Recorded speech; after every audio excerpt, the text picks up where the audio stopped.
एक लड़का अपने पिताजी के साथ अपने मामा जी के घर जाने के लिए तैयारी कर रहा था। ऐसे ही भीषण गर्मी का दिन था। अपने घर से उस लड़के के मामा घर की दूरी में सैकड़ों किलोमीटर का अंतर था, इसलिए उन्होंने पैदल जाने से बचने के लिए एक घोड़े का बंदोबस्त किया और अब लड़का, उसका पिता और घोड़ा तीनों सफ़र के लिए निकल पड़े। पिता ने उसके पुत्र को घोड़े पर बिठा दिया और घोड़े की लगाम पकड़कर उसके पिताजी पैदल चलने लगे।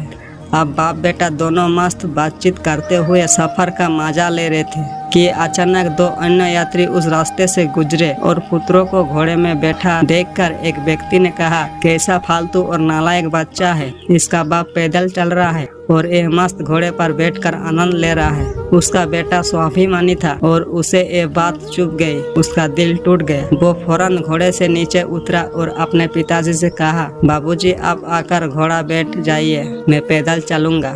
आप लड़का लगाम पकड़े पैदल चलने लगे। कुछ दूरी तय करने के पश्चात जब वो लोग एक गांव से होकर गुजरे तब गांव के लोगों ने उसके पिताजी का उपहास करते हुए कहा कि कैसा बाप है जो खुद घोड़े पर आराम से बैठा है और बेचारा उसका बेटा पैदल चल रहा है। इन बातों को सुनकर उसके पिताजी का बहुत दुख लगा और वो भी घोड़े से उतरकर पैदल चलने लगा।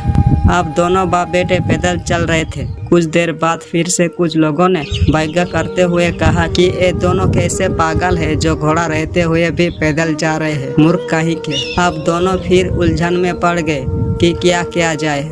फिर दोनों बाप बेटे एक साथ उस घोड़े पर चढ़कर आगे की दूरी तय करने लगे। अब कुछ दूरी तय करने के बाद फिर दो आदमी ने उनसे कहा कि कैसे दो पागल इंसान हैं, ये तो घोड़े की जान लेकर ही छोड़ेंगे। इन लोगों का शायद घोड़े को मारने का ही इरादा है।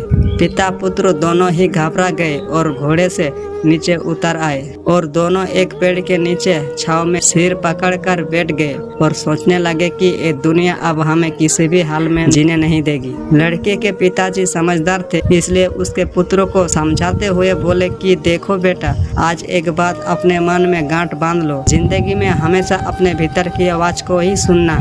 यदि बाहर की फालतू आवाज़ सुनोगे तो यकीन कभी भी तुम अपने मुकाम तक नहीं पहुंच सकते। दोस्तों, जीवन में आपको कदम कदम पर टांग खींचने वाले और अपने मार्ग में प्रतिरोध डालने वाले कोई लोग मिलेंगे, लेकिन जो व्यक्ति सफलता प्राप्त करना चाहता है उसे उन रुकावट भारी बातों को साइड में लगाकर ही आगे बढ़ना होगा, तभी आप अपनी मंजिल तक पहुंच पाओगे।